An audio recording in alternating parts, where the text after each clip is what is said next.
Troisième partie de nos applications pratiques, rencontrées fréquemment au cabinet, un syndrome très fréquent, le syndrome de l'essuie-glace. Donc ce syndrome de l'essuie-glace, on va revenir dessus au niveau anatomie pour essayer de comprendre un petit peu où est-ce qu'il peut créer sa problématique au niveau du genou. Et ensuite, nous parlerons de manière détaillée en fonction de la typologie, de la douleur, des chemins à prendre en rééducation. Donc au niveau anatomie, on est donc sur un prolongement du TFL, le tractus iliotibial, de l'iliaque au niveau du tibia. Donc ce prolongement du TFL, il vient se finir sur le tubercule de Gerdy. Et dans cette zone-là, il faut faire attention au niveau anatomie, au diagnostic différentiel. On est quand même très proche de la zone du ligament latéral externe et de l'insertion du biceps fémoral. Donc cette bandelette, ce tractus iliotibial, il se retrouve en frottement au niveau du condyle fémoral externe et on est vraiment sur un syndrome compressif. C'est la compression qui crée cette douleur et c'est la compression qui vient créer cette friction de la bandelette. Donc sur les mouvements répétitifs de flexion-extension de genou qu'on va pouvoir retrouver à la course, c'est la compression et la friction de cette bandelette sur le condyle latéral comme un essuie-glace qui va venir créer ces douleurs. Un des tests fréquemment décrits, c'est le test d'Ober. Au niveau de ce syndrome de l'essuie-glace, une des notions importantes à noter, c'est que c'est très souvent une problématique qui revient au même kilométrage. La douleur apparaît souvent au même moment. Donc c'est souvent des patients qui vont dire qu'au bout d'un quart d'heure, 20 minutes de course, au bout de 5 km, ils commencent à avoir le genou qui commence à chauffer et qui commence à leur faire mal. Et donc c'est vraiment des gens qui vont avoir la possibilité de courir de 0 à 5 km et qui vraiment à partir de ce stade-là, de ce petit dépassement du kilométrage, vont avoir cette douleur. L'avantage, si on peut parler d'un avantage avec cette problématique, c'est que la sédation est quand même assez rapide à l'arrêt. C'est vraiment une pathologie mécanique typique.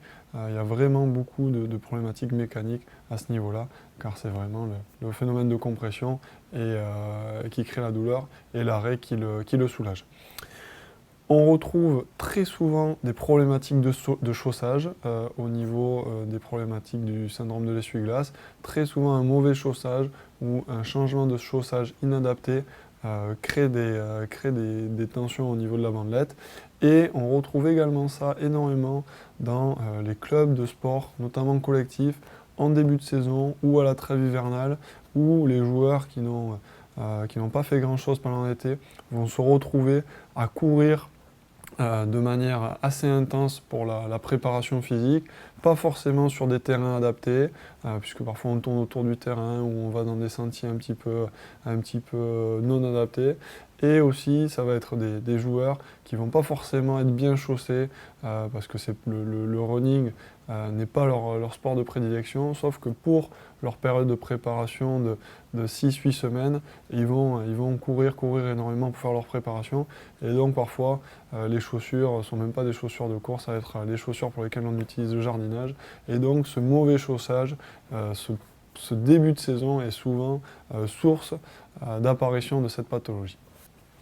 Comme pour les cas précédents, l'interrogatoire, l'inspection et la palpation du tubercule, de la bandelette sur le tubercule en venant reproduire ce phénomène de compression peut être un outil au diagnostic.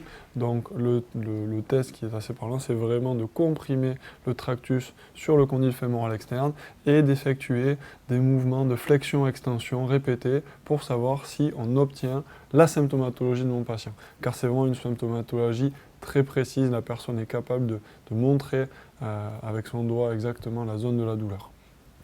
Au niveau de la typologie, elle est essentiellement et quasi exclusivement mécanique. On a très peu de pathologies inflammatoires à ce niveau-là, très peu de pathologies neurologiques et aucune pathologie vasculaire à notre connaissance. toujours pareil, la notion de problématique aiguë, ça vient d'arriver, c'est douloureux, ou auquel cas on protège, ou la problématique chronique dans laquelle il faut adapter, est capitale ici et nous donne la conduite à tenir. La notion de changement récent est capitale ici, bien évidemment, comme pour les autres cas pratiques, mais encore plus ici, dès qu'il y a une problématique au niveau du chaussage ou une problématique de changement récent inapproprié, on peut retrouver ce genre de soucis. La conduite à tenir, donc pour parler de la typologie mécanique, c'est vraiment le syndrome de l'essuie-glace, une pathologie de dosage. Un dosage a mal été respecté et le fait de redoser, le fait de réessayer, de réharmoniser les contraintes qu'on va exercer sur cette bandelette vont permettre de nous en sortir.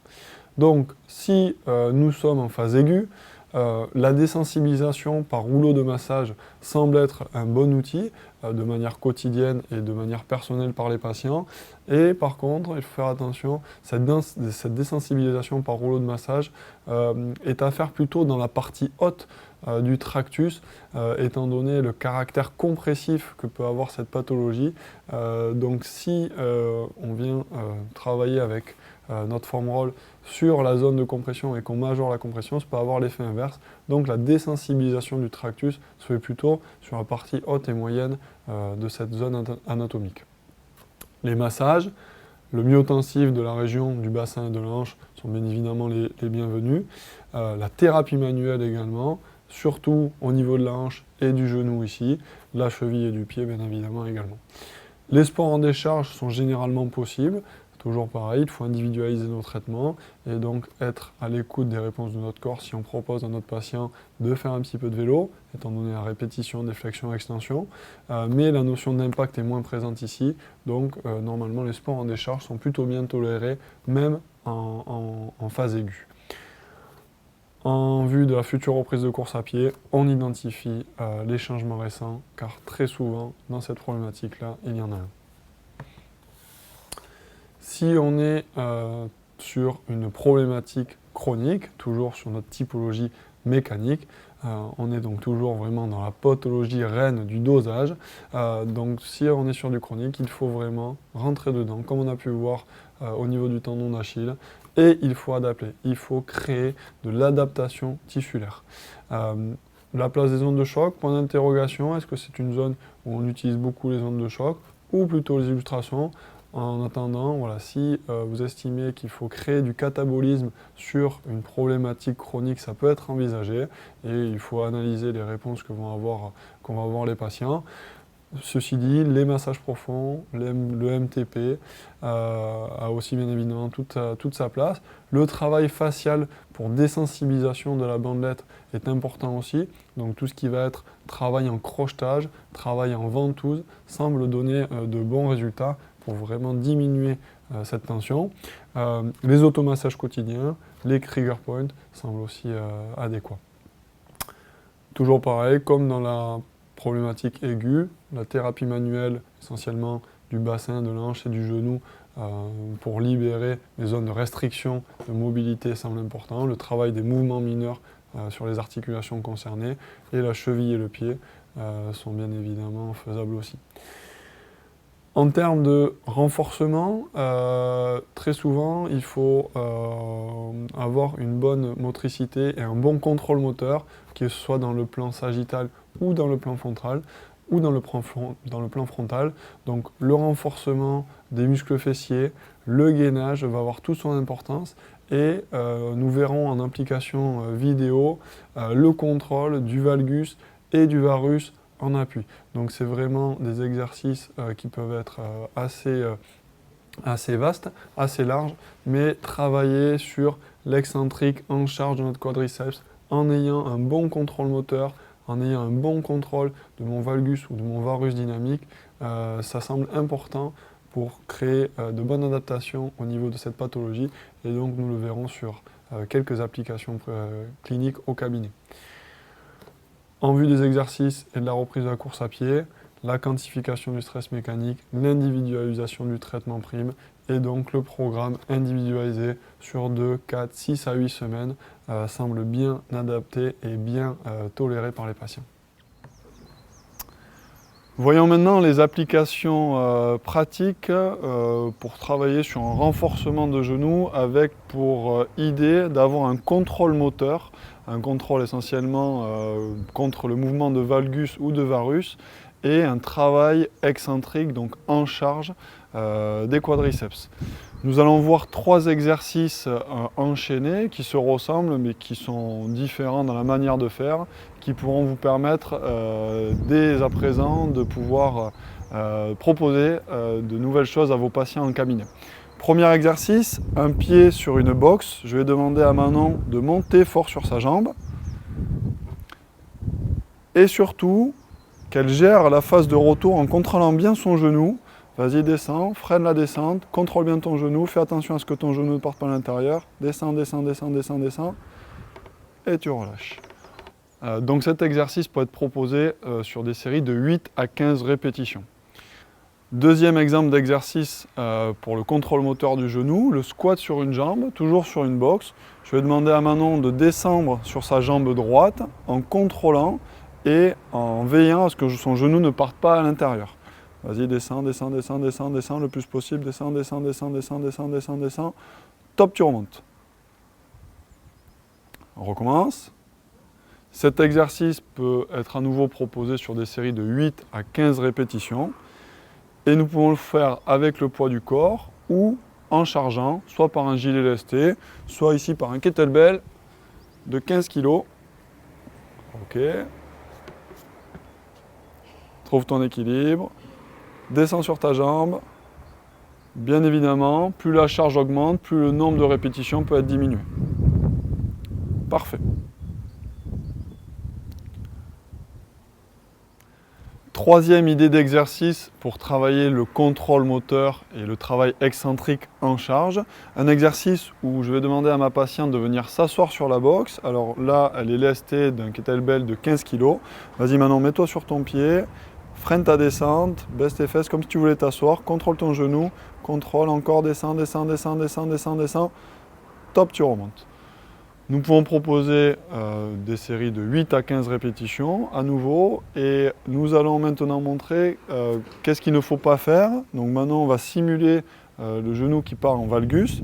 Vas-y, refais l'exercice.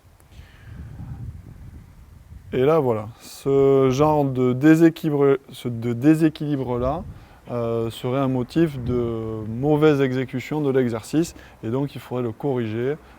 Nous pouvons bien évidemment travailler devant un miroir si c'est difficile à comprendre pour le patient. Concernant les pistes de reprise en course à pied pour ces patients présentant un syndrome de l'essuie-glace, il est vraiment important de noter que comme c'est une pathologie de dosage, il faut améliorer ce dosage. Donc la quantification du stress mécanique qu'on va appliquer par la reprise de la course doit être vraiment bien menée et bien pensée avec notre patient. Le programme fractionné marche-course est vraiment intéressant ici puisque très souvent dans ces problématiques de l'essuie-glace, le patient va se plaindre de la douleur à partir du même kilométrage ou du même temps. Donc par exemple, si un patient se plaint au bout de 3 km de sa problématique de douleur au niveau du genou, eh bien, il est peut-être judicieux de lui faire courir 2 km, de l'arrêter un petit peu, de le faire marcher et ensuite de réessayer de faire 2 km pour voir si ces 4 km cumulés répondent mieux que les 3 km d'un coup. Et donc vraiment, voilà, le dosage par le programme de marche et de course semble judicieux et intéressant ici. S'il y a une notion de changement récent qui ressort, bien évidemment, il faut travailler dessus. Donc là, par exemple, la reprise d'un entraînement trop intensif ou sur sol trop dur ou sur sol inadapté, comme pour les reprises de pré-saison lors des préparations de clubs en sport collectif, doit être analysée et doit être proposée comme changement pour améliorer l'état du genou de nos patients. Concernant la cadence, elle doit être la plus élevée possible pour l'individu, car étant donné que nous sommes sur une pathologie de genou, la vitesse de force d'impact est vraiment importante pour ceux qui vont avoir une attaque par le talon, et le genou va être le premier concerné, étant donné que pour les attaqueurs talons, l'extension du genou est quasiment totale au moment de l'impact. Donc il faut vraiment réussir à augmenter cette cadence de manière la plus judicieuse possible, car voilà, l'augmentation de cette cadence semble diminuer le stress sur la hanche et sur le genou. On utilise donc toujours l'application ProMétronome et on peut essayer de se donner pour objectif d'être entre 165 et 180 pas par minute. Toujours pareil, on essaye de voir d'où est parti mon patient, ce qu'il est capable de faire et ce que le changement de cadence lui impose comme pénibilité au niveau de sa course. Les comportements de modération d'impact devront être prépondérants là aussi. Augmentez votre cadence, courez comme si vous couriez sous un toit, évitez de faire trop de bruit. Tous ces comportements-là vont permettre de diminuer la vitesse de force d'impact et donc l'onde de choc sera moins importante.